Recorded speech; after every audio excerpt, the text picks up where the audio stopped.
Want to find out about your background, how you kind of got into junk removal, and how many years have you been in the junk removal industry? Absolutely, bro.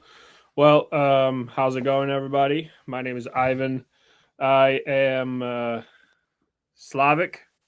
I am Russian, Ukrainian, almost 7 feet tall, 6'7". If you've seen me in person, you'd be amazed. I am. I'm an entrepreneur. I've been running different types of home service businesses for about 9 years now. I was about little backstory. I was a security guard when I was 20 years old. I was sitting at a desk and I was like thinking to myself, I'm like, man, is 15 like to me back then, my mindset was like $15 an hour. That's like top right there. That's like, man, that's good money. But then I started thinking, I'm like, man, if I want to build myself a future, I got to start like making more money. And I kind of stumbled upon a landscaping business, lawn care. And it's funny because all the way from 9 years old, I would go door to door knocking, mowing lawns with a weed whacker. If my lawnmower were broken, I would use a weed whacker. I would hustle. I would go door to door just to spend all that money at an arcade every single Sunday. So it doesn't matter what I would do, I would figure out how to make money. So home services was always in me. It came it came very natural to me. So I started landscaping. Started a business here in California. Ran that for about 2 3 years, something like that. Got fed up with California, honestly. Packed my truck, drove all the way across to Florida. Started a business there, hustled there, made it work. And then got sick of the weather there. Hurricane came, and I'm like, I'm out. So I came back. On the way back, my dump trailer and my truck, they kind of broke down. Thank God I made it all the way home. And I got rid of my equipment. And my friend back in Florida, he planted a seed in me. He was like, "Hey man, I think you should look into this junk removal thing." And that's when the idea of it came. And I'm like, "Oh, people actually do this?" I'm like, "What?" So in landscaping jobs, we would basically load up our dump trailers, and I would haul the stuff off, and I'd press the button, and it would like all jump out. And I'm like, "Oh my god, this this seems like it's pretty freaking easy." I mean, compared to like, because we were doing landscaping construction, we were doing like paver patios, we were doing full yard installations, all that stuff. So pretty creative stuff, but it was very hard to scale. So I got this idea. I'm like, so I bought a dump truck instead of buying another truck and a dump trailer. I bought a dump truck, and then I just did some research. I'm like, oh, I wonder if there's a business here. I'm like, because I'm always creative. I always have new ideas, and I stumbled upon this junk removal thing. My first job I ever did from Thumbtack Leads back when it was still good. Right now, I don't recommend anyone to use it. But back then, my prices were cheap. It actually works if your prices are really cheap. But if your prices are normal with everyone else's, you're not going to get much luck there. Anyways, my first job I ever did was about a 12 load job, full loads of green waste. And that's when the light bulb went off. I'm like, what? I can put two guys in a truck and just send them off to a job site, quote the job, you know what I mean? Charge based on space, based on volume. And then that's where my journey started. Honestly, in any business that I ever operated, I always looked at the top guys, the guys that are doing it the correct way, the just the best of the best. Like I'm like they have success, so I learn from them. I don't copy, but I learn from them because why would I recreate the wheel? You know what I mean? So I've been running this junk removal business for about 7 8 years, something like that.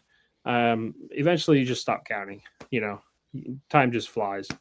So I've been doing that for about 7 8 years, and yeah, so my home service industry knowledge is very good. In the meantime of doing all of that, I was always intrigued by marketing, SEO, websites. I would always get in the way of my marketing agencies that I would hire. I would be like, I would know more information than them. It was funny. I would be like training them. Did you check this? Did you check this? Did you check this? So that's how I started. I started a marketing agency last year, and the rest is history. We've been working on a product for a long time, but yeah, that's a little bit about who I am, what I do. I'm just out here growing as you guys are growing. I'm building businesses as you guys are building businesses. So I don't position myself to know it all, but I'm here along for the ride. Hell yeah. So there's a lot to unpack there. And before I do, I want to just shout out a couple people in the chat. We got Richard. What's up, Richard? How you doing, brother? We got Sonoma Strong in the house. What's going on with my junk fam? How you doing, Matt and Jojo Vic? And just like you were saying, some of the top in the industry, there's a good example right there. Is they've been helping out so many people in the industry, including myself. I was came across their channel, about 6-7 months ago, and that's how I found my entrance into the whole junk removal business. And Yeah. along that journey, I came across your channel. It was actually right after that Junk Expo. I was so impressed with the speech you gave. And I went and found your YouTube channel, and I just started binge watching it all. And I was like, "Oh wow, I had no idea, man! So much great content." So, again, man, where can people find you on YouTube? Because you definitely have a very valuable channel that especially for the newbies in the junk industry. Yeah, I appreciate it, man. So I just go by my first name and last name, Ivan Kravtsov. I just left a comment in the chat, so if people want to copy that and paste it. Also, our company is called Thriving Home Services, so you can find us by typing in that, whether it's on Google or on YouTube. You'll find us that way. So, you were just telling us kind of your background story and all, and you were saying that whenever you get into any new business, you start learning from the top, who's leading the industry and all. So, I just want to kind of pick your brain, and can you give us some people that you might have followed along your junk removal journey and all? Yeah, so when I started junk removal, I obviously I learned about Sonoma strong hauling a little bit later down the road, but when I started, in my brain, I look at it this way. I'm like, okay, so where do you want to rank? You want to rank in Google, number one. So you go there first and you do your study. You know what I mean? You research your competitors. So for me, it was always 1-800 got junk and Junk King. Junk King was always a little bit cheaper. 1-800 got junk. They basically are they're still the king of the market.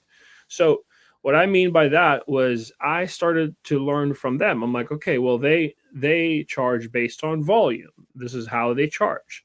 They use these kind of trucks. They wear polo shirts. They present themselves in a good manner. You know what I mean? So this is what I mean by learning from the best. We learn the things that they do well, and maybe if they don't do things well, we can improve in certain areas. So that's what I mean by learning from the best. So I basically take what I see that works really well in the model. So I'm basically talking about the model. And then I follow the model to a T. Can you give us some examples? Like, what's some things that you've learned from 1-800 Junk that you've applied into your own business that you've seen success with? Yeah. So clean trucks, clean uniforms, polo shirts, the way that they present themselves with the client, they always want to go above and beyond.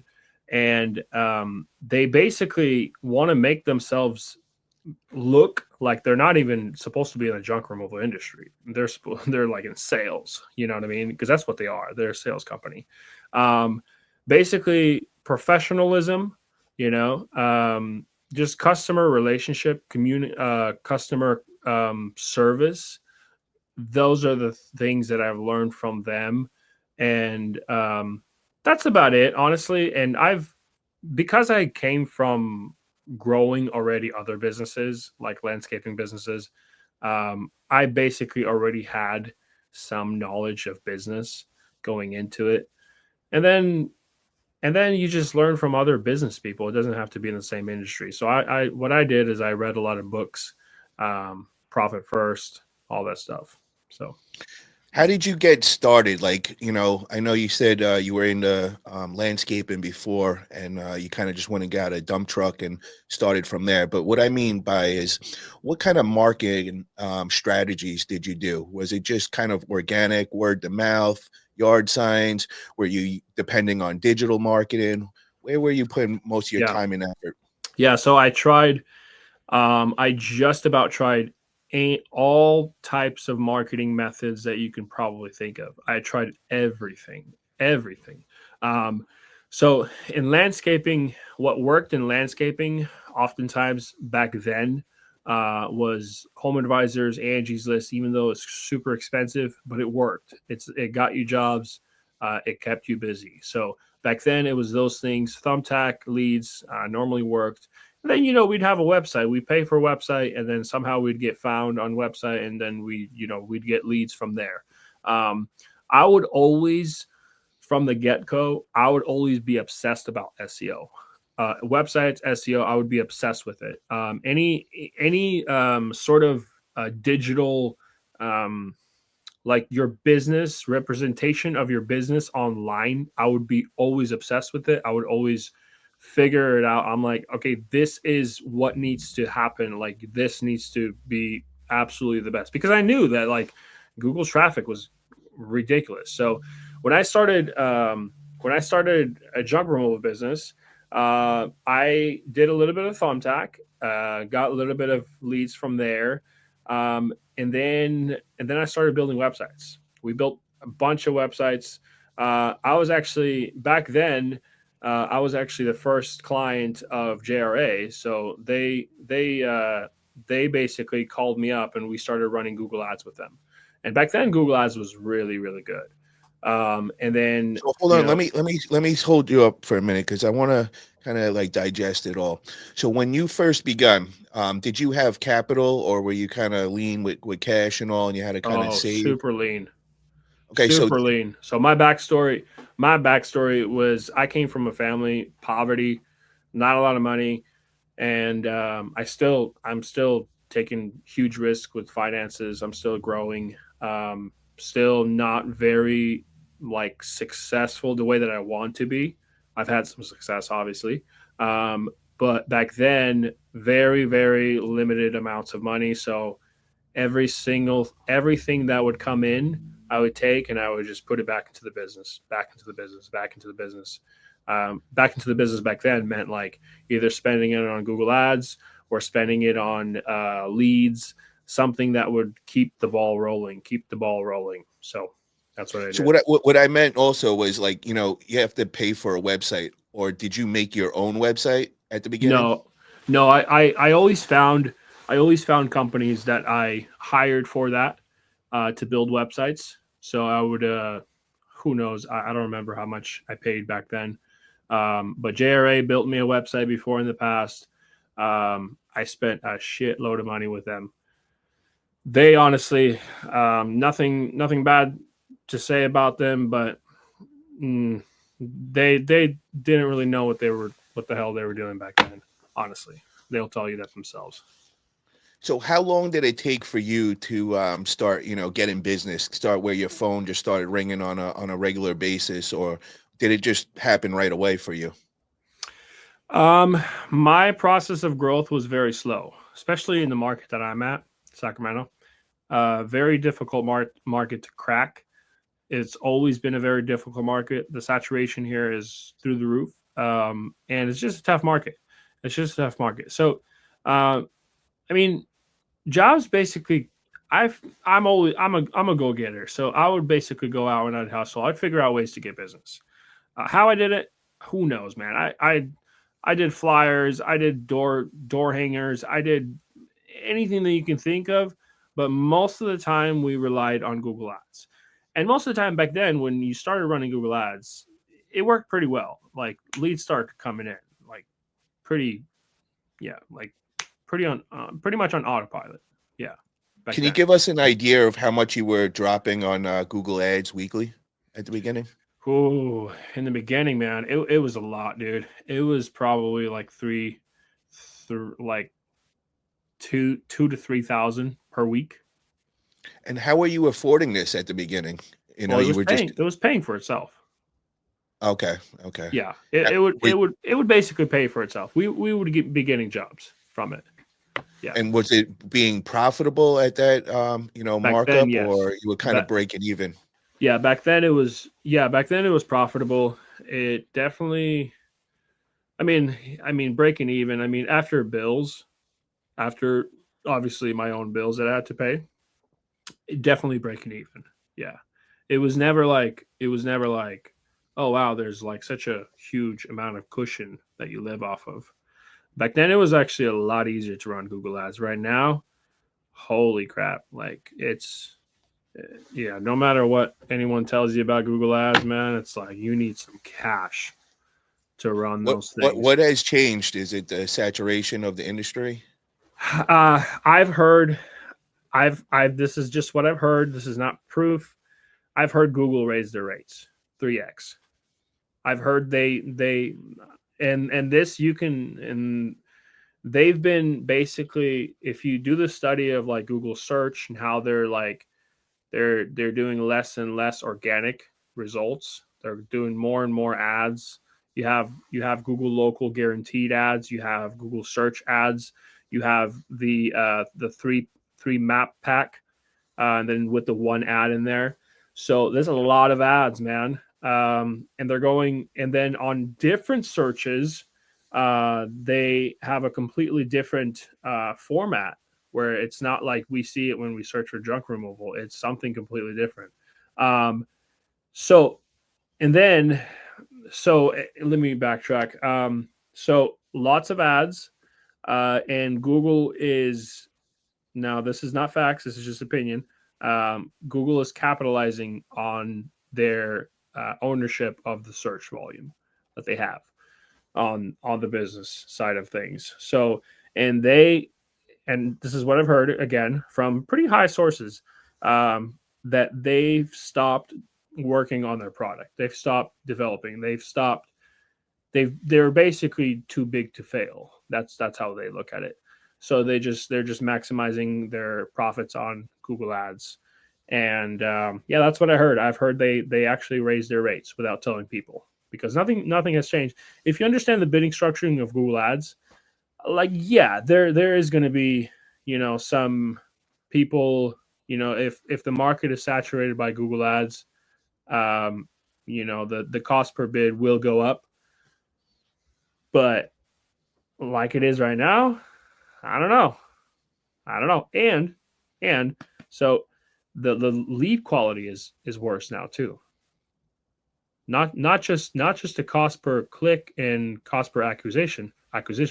Uh, the lead quality is worse. So we were spending about $300 per every conversion. That's like a Wow. phone call. That's horrible, or like a job. And the And jobs itself, I heard it was like $60, like, year 2 years ago or something around that. Is that, yeah? So it's up like I mean, five. no, it's $60. I mean, maybe in some markets, but $100 per acquisition is pretty much where it was and where it should have stayed. But it's like at 300 now. You're getting one click that sometimes could be like $60, which is just stupid Wow. because, I mean, you need like 10 conversions to get like three three calls. That's Sorry, expensive. you need like 10 clicks to get three conversions, and out of those three conversions, you'll actually book one. So one out So of 10. Yeah.